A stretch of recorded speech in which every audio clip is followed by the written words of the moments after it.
Capítulo 13. Se me mete un demonio por la nariz. Narrador Carter. A esas alturas yo debería haberme cambiado el nombre secreto por mortalmente avergonzado por mi hermana, porque a grandes rasgos es un buen resumen de mi existencia. Me saltaré todos los preparativos para el viaje, Sadie convocando a Walsh y explicándole la situación, Bess y yo despidiéndonos al amanecer y alquilando un coche a un amigo de confianza de Bess, y el coche dejándonos tirados a medio camino del Cairo. Voy directo a la parte en que Bess y yo recorrimos un camino polvoriento y lleno de baches, en la parte trasera de una camioneta conducida por unos beduinos buscando un pueblo que ya no existía. La tarde ya estaba avanzada y yo empezaba a considerar que encontrar al-Ahram Ramakan en un día, como había dicho Bess, era un cálculo demasiado optimista. Con cada hora perdida se me caía más el alma a los pies. Lo había arriesgado todo para ayudar a Sia. Había dejado a Amos y a nuestros alumnos solos en la casa de Brooklyn, defendiéndose del mago más malvado del mundo. Había dejado que mi hermana se lanzara a la búsqueda del último vampiro sin mí. Si no lograba encontrar a Sia, bueno, tenía que lograrlo. Viajar con nómadas profesionales tiene sus ventajas.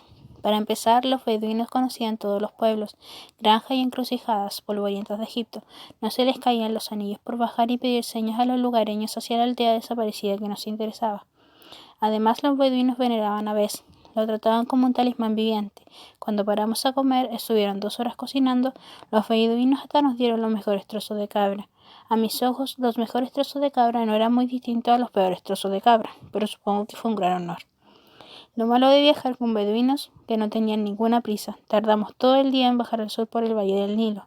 El recorrido era asfixiante y aburrido. En la parte trasera de la camioneta no podía ni hablar con Bess y llenarme la boca de arena, así que tuve más tiempo de sobra para comerme la cabeza. Sadie ha descrito bastante bien mi obsesión. Desde el momento en que me dijo el nombre del pueblo de Sia, no podía centrarme en nada más. Desde luego había supuesto que era algún tipo de truco. Apophis intentaba dividirnos e impedir que nuestra misión saliera bien, pero también creía que nos había dicho la verdad, aunque fuera solo porque la verdad era lo más que me alteraría.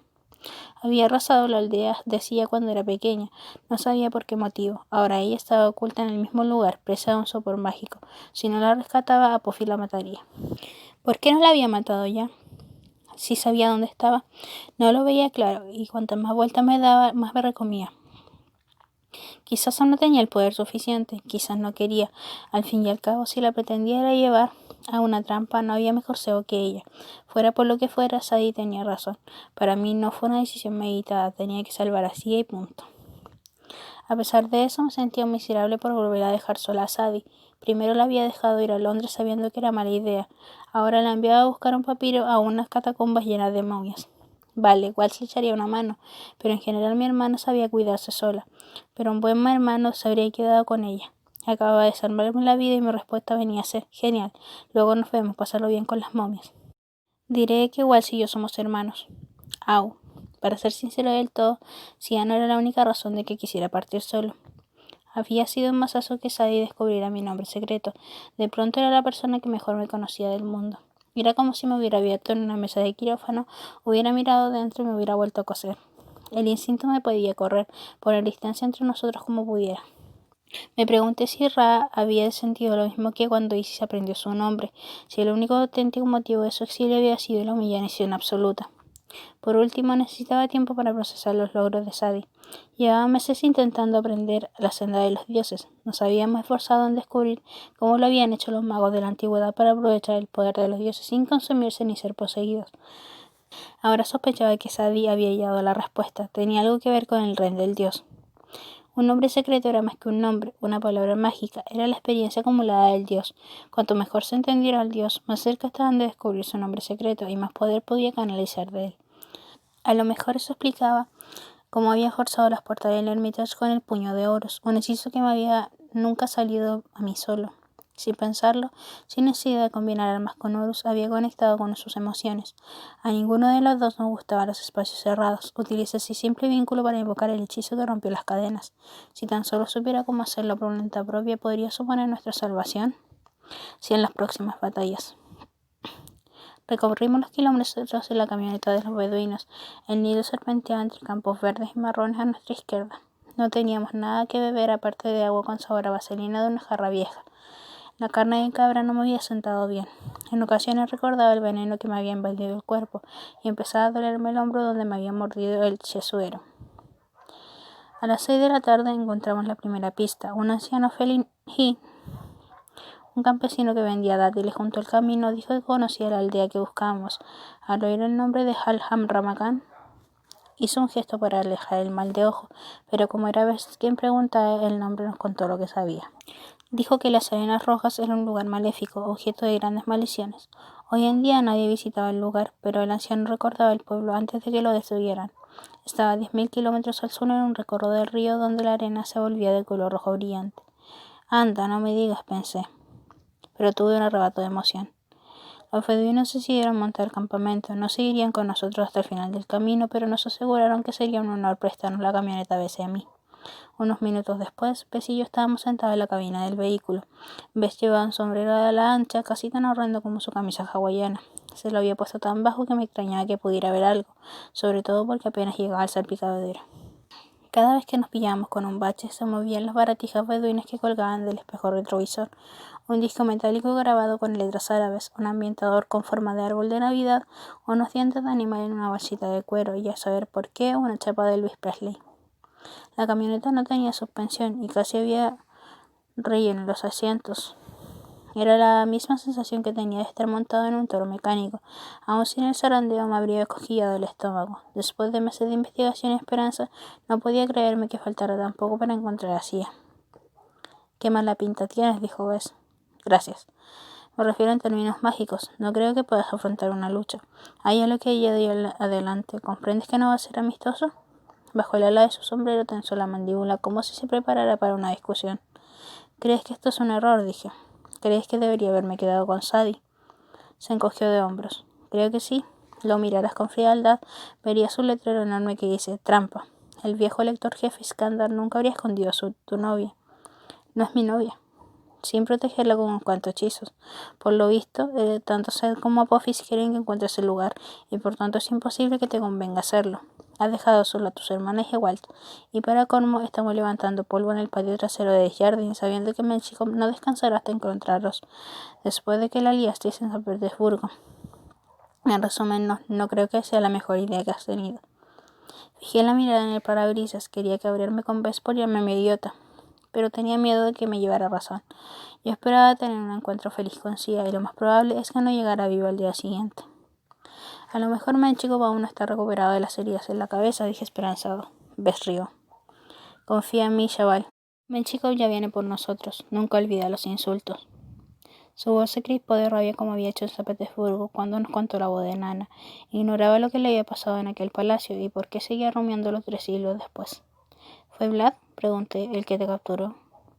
No era tan mala su posición. Había conocido a varios magos que medían la edad en siglos, pero Bess me dio la cabeza. Fue bueno. Su abuelo. El príncipe Alejandro Menchikov. Bess copió el nombre como si fuera un insulto. Era el líder secreto del Gnomo 18º, poderoso, cruel, muy parecido a su nieto. Jamás había tratado con un mago como él. Fue la primera vez que me capturaron. Pero los magos no encerraron a todos los dioses en la duda del caer Egipto. A casi todos, excepto Bess. Algunos pasaron los 2 milenios enteros en letargo, hasta que tu padre nos liberó. De vez en cuando escapaba alguno, y la Casa de la Vida lo arrastraba para volver a encerrarlo. Serge me tuyó en 1918, gran epidemia de gripe. Pero algunos de los dioses, yo entre ellos, pasamos todo este tiempo en el mundo de los mortales.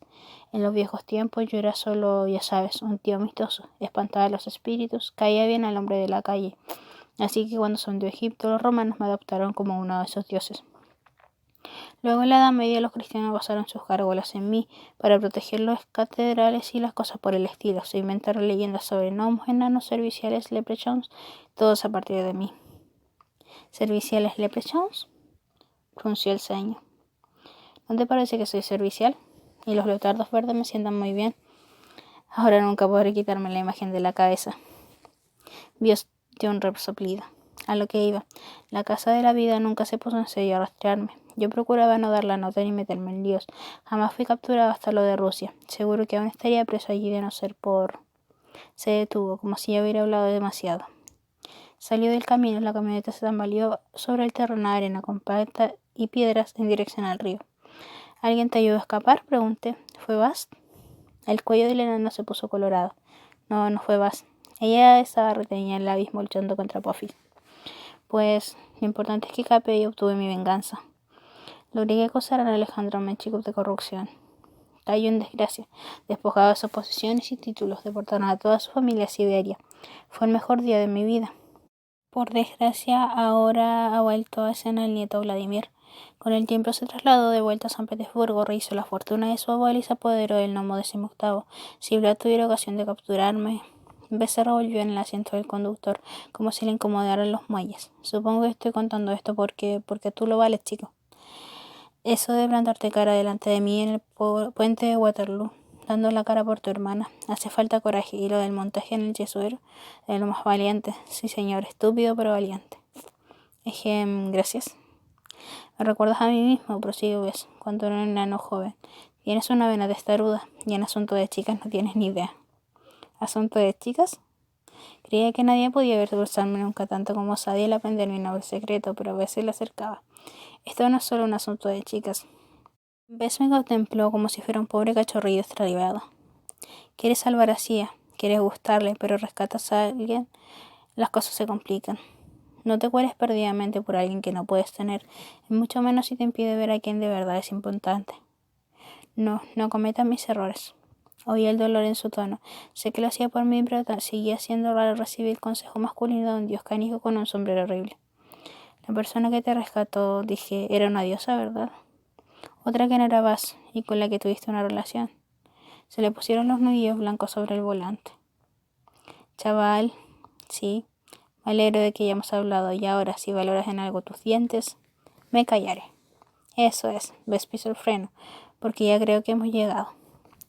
El sol bajaba por el cielo a nuestras espaldas, bañado de una luz roja todo lo que teníamos delante, la arena y el agua del Nilo, las colinas del horizonte. Hasta las frondas de las palmeras parecían teñidas de sangre. A Cel le encantaría este sitio, pensé. No había señales de civilización, solo unas garzas sobrevolando la zona y alguna salpicadura en el río, tal vez de peces o cocodrilos. Supuse que aquella parte del Nilo no debía haber cambiado tanto desde la época de los faraones. Vamos, dijo Bess, coge tus cosas. El dios no me esperó. Cuando lo alcancé, estaba al pie de la ribera, dejando caer arena entre sus dedos. No es solo la luz, cayó en la cuenta, es tierra roja de verdad. Bess asintió. ¿Sabes por qué? Mi madre había dicho que por el óxido de hierro o algo por el estilo. Siempre tenía explicaciones científicas para todo, pero algo me decía que no era la respuesta que esperaba Bess. El rojo es el color del mal, dije. El desierto, el caos, la destrucción. Bess sacudió la arena de los dedos. Nunca debieron construir un poblado aquí. Busqué los rastros del asentamiento a mi alrededor. La franja de arena roja se extendía unos 100 metros en cada dirección. A su alrededor crecían la hierba espesa y los sauces, pero la arena en sí estaba absolutamente yerma. Su brillo y la forma de moverse al pisarla me recordaron a los montículos hechos de caparazones secos de escarabajo que había en la Duat, conteniendo a Apophis. Al instante me arrepentí de haberlo pensado. Aquí no hay nada, dije, ni una ruina, nada. Fíjate bien. Bess señaló en el río. Es una zona del tamaño de un campo de fútbol. Asomaban del agua viejos juncos muertos y aquí y allá. Entonces caí en que no eran juncos, sino tablones a medio pudrir y vigas de madera, los restos de unas viviendas sencillas. Caminé hasta el borde del agua, cerca de la orilla estaba lo bastante calmado y poco profundo para distinguir una hilera de ladrillos de arcilla sumergidos, los cimientos de una pared que los años habían disuelto en el ciento. ¿Sondió el pueblo entero? Se lo tragó el agua, dijo Bess. El Nilo intenta limpiar las maldades que acontecieron en este lugar. Me dio un escalofrío y empezó a dolerme la herida del mordisco del hombro. Si tan maligno es el sitio, ¿por qué escondería aquí Skandaracia? Buena pregunta, replicó Bess. Para responderla tendrás que evadir un poco más. Una parte de mí habría vuelto corriendo a la camioneta. La última vez que me había metido en un río, el río Grande, el Paso, la cosa no había ido muy bien. Habíamos luchado contra el dios cocodrilo Sobek y sobrevivimos a duras penas. Ahora estaba en el Nilo. Los dioses y los monstruos aquí serían mucho más fuertes. ¿Tú también vienes, no?, pregunté Bess. Le dio un tic en el ojo. El agua corriente no es buena para los dioses. Nos afloja la conexión con la Duat. Debió de verme la desesperación en el rostro. Vale, como quieras. Voy detrás de ti. Antes de que pudiera relajarme, puso una bota en el río y se hundió hasta el tobillo. Qué asco, dije. Empecé a vadear con mis pies al ruido de una vaca masticando chicle. Igual era un poco más tarde para asimilar lo mal preparado que iba. No llevaba mi espada porque la había perdido en San Petersburgo y desde entonces no había podido convocarla. Podía ser que los magos rusos la hubieran fundido. Aún tenía la varita, pero sobre todo se usaba para hechizos defensivos. Si tenía que atacar me vería en una seria desventaja. Saqué un viejo palo del barro y lo usé para tantear el terreno. Bess y yo recorrimos los vacíos pesadamente, esperando encontrar algunas sesiones intactas de paredes y rescatamos varios fragmentos de cerámica. Pensé en la historia que me había contado Sia de cómo su padre provocó la destrucción del pueblo al desenterrar a un demonio atrapado en una estatua. Aquello podían ser las esquilas de la misma estatua. No nos atacó nada excepto los mosquitos. No dimos con ninguna trampa, pero cada chapoteo en el río me hacía pensar en cocodrilos y no en los albinos simpáticos como Filipo en Brooklyn, o en los peces tigre que me había enseñado Sia en el nombre primero. Me los imaginé nadando entre mis pies, intentando decidir qué pierna parecía más apetitosa. No dejaba de ver ondas y remolinos pequeños en el rabillo del ojo, como si hubiera algo siguiéndome. Cuando clavaba el palo en el agua nunca había nada. Después de buscar durante una hora, el sol casi se había puesto del todo. Se suponía que debíamos volver a Alejandría y reunirnos con Sadie por la mañana. Apenas nos quedaba tiempo para encontrar a Sia. Y 24 horas después de aquel momento, cuando el sol volviera a ponerse, empezaría el equinoccio. Seguimos vadeando, pero no encontramos nada más interesante que una pelota de fútbol pinchada y llena de barro y una dentadura posticia. Sí, Sadie, más desagradable que la del abuelo, aunque no te lo creas. Me detuve a espantarme en los mosquitos del cuello. Bess atrapó algo en el agua, un pez escurridizo o una rana y se la metió en la boca. ¿Eso era necesario? Le dije. ¿El qué? Dijo masticando. Eso era de la zona. Me giré por el asco y tanteé con mi palo en el agua. ¡Chump! Había dado con algo más duro que un ladrillo de barro o madero. Aquello era una piedra. Recorrí su parte inferior con la punta del palo. No era una roca. Era una hilera llana de bloques labrados. Su borde caía a pico hasta las otras hileras de piedra que habían unos 30 centímetros por debajo, como una escalera descendente. ¿Ves? Llamé. Vino hasta donde estaba. El agua le llegaba hasta casi a los sobacos. Su figurilla titilaba en la corriente como si pudiera desaparecer en cualquier momento. Le enseñé lo que había encontrado. Ja, metió la cabeza bajo el agua. Cuando volví a sacarla la tenía cubierta de fango y algas. Y tanto que es una escalera, me recuerda el acceso de una cripta. ¿Una cripta en el centro del pueblo?, pregunté. Hubo otro chapoteo a mi izquierda. Bess frunció el ceño. ¿No lo has visto? Sí, llevaba pasando desde que hemos metido en el agua. ¿No te habías fijado? Bess metió un dedo en el agua como si quisiera tomarle la temperatura. Si nos damos prisa, mejor. ¿Por qué? No creo que sea nada. Mentía peor que mi padre. Echemos un vistazo a esa cripta. Separa las aguas. Lo dijo como si fuera una petición de lo más normal, en plan, pásame la sal. Soy mago de combate. No sé cómo hacer que se abra un río. Bess puso cara de ofendido. Venga ya, hombre, si es lo primero que te enseñan. En la época de Keops conocía a un mago que separó el Nilo para poder llegar al centro y recuperar el collar de una chica. Luego estaba aquel tío israelí, Mickey. ¿Moisés? Ese, dijo Bess. En resumen, deberías poder separar las aguas sin despeinarte. Hay que darse prisa. Si es tan fácil, ¿por qué no lo haces tú? Vaya, ahora saques el carácter. Ya te lo he dicho, chaval, el agua corriente interfiere en los poderes divinos. Seguro que en parte por ese escándalo escondió a tu amiga ahí abajo. Si es que es donde está. Puedes hacerlo. Hay que... De pronto se puso tenso. Vuelve a la orilla. Pero has dicho, ya. Antes de poder movernos, el río se alzó a nuestro alrededor. Se formaron 3 trompas distintas de agua y algo tiró de Bess hacia el fondo. Intenté echar a correr, pero se me atascaban los pies en el barro. Las trompas me circundaron, rodaron sobre sí mismas hasta adoptar formas humanas con cabeza, hombros y brazos hechos de francas de agua remolinada, como si fueran momias cruzadas a partir del Nilo. 6 metros más abajo Bess salió a la superficie. ¡Demonios acuáticos!, barbotó. ¡Recházalos! ¿Cómo?, grité. 2 de los demonios acuáticos viraron hacia donde estaba Bess. El dios enano intentó permanecer estable, pero era zona de rápidos y ya tenía el gusto de las axilas. Por favor, chaval, vociferó. Todos los pastores sabían conjuros contra los demonios acuáticos. Pues búscame un pastor. Bess gritó, y el primer demonio de agua se evaporó. El dios se volvió hacia el segundo, pero antes de poder asustarlo recibió un fuerte chorro de agua en la cara. Se quedó sin respiración y tropezó, expulsando agua por la nariz. El demonio se le echó encima y Bess desapareció de nuevo en el agua. ¡Bess!, grité. El tercer demonio arremetió contra mí. Levanté la varita y logré crear un tenue escudo de luz azul. El demonio chocó contra él echándome hacia atrás. Su boca y sus ojos Giraban como remolinos en miniatura. Mirarle en la cara era como usar un cuenco de adivinación. Pude sentir el hambre insaciable de aquellas cosas, su odio por los seres humanos. Quería destruir todos los diques, devorar todas las ciudades y ahogar el mundo en un mar de caos. Y el primer paso era matarme a mí. Perdí la concentración, la cosa embistió de nuevo y esta vez hizo pedazos mi escudo y me empujó fuera del río. ¿Alguna vez os ha entrado agua por la nariz? Imaginaos que os metiera una ola entera, una ola gigante inteligente que sabe exactamente lo que ha de hacer para ahogarte. Solté la varita, se me llenaron los pulmones de líquido, todo pensamiento racional se diluyó en pánico. Di aspavientos y patadas, sabiendo que solo había un poco más de agua de 1 metro. Pero no pude levantarme. El agua embarrada no me dejaba ver nada. Saqué la cabeza a la superficie y vi la imagen borrosa de Bess zarandeando sobre una tumba de agua gritando. He dicho, ¿quieres asustarte más? Volví a hundirme, dando zarpazos al fango. El corazón me latía con fuerza. Se me empezó a oscurecer la visión. Aunque me hubiera venido algún conjuro a la mente, no habría podido pronunciarlo. Debe tener poderes de dios marino, pero era precisamente la especialidad de Horus. Estaba perdiendo la conciencia cuando algo me agarró del brazo. Lancé un puñetazo a la desesperada y encontré un rostro barbudo. Volví a la superficie y casi sin respiración. Bess estaba medio ahogado junto a mí gritando. ¡Idiota, Glu-Lu! Intentaba salvarte el Glu-Lu. El demonio volvió a tirar de mí hacia arriba.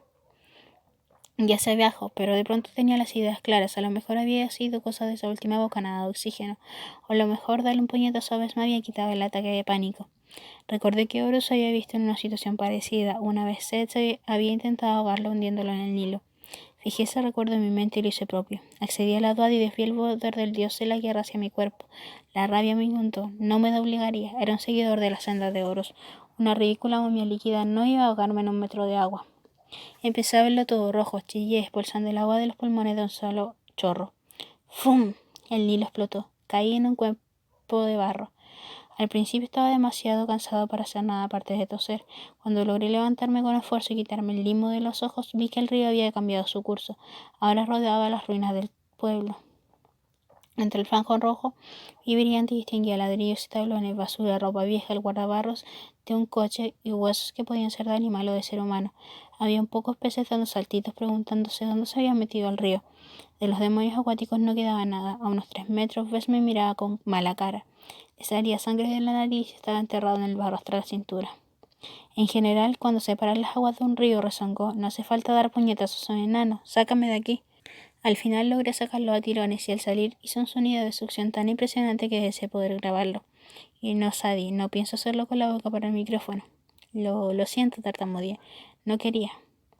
Desechó la disculpa con un gesto. Te has encargado de los demonios acuáticos. Eso es lo que importa. Ahora a ver cómo te encargas de eso de ahí. Me giré y vi la cripta. Era un agujero rectangular del tamaño aproximado de un vestidor, rodeado de bloques de piedra. Unos escalones bajaban hasta la puerta cerrada con jeroglíficos grabados. El más grande de todos era el símbolo de la Casa de la Vida. Esos demonios protegían la entrada, dijo Bess. A lo mejor dentro los hay peores. Debajo del símbolo indiqué una hilera de jeroglíficos fonéticos. Z y A, leí, si está dentro. Y eso, más cuyo Bess, es lo que hay en el negocio de la magia llamamos trampa. Última oportunidad de pensarte lo mejor, chaval. Pero ya no la escuchaba, sí estaba abajo. Aunque hubiera sabido lo que estaba a punto de ocurrir, no creo que hubiera dado media vuelta. Bajé los escalones y empujé la puerta para abrirla.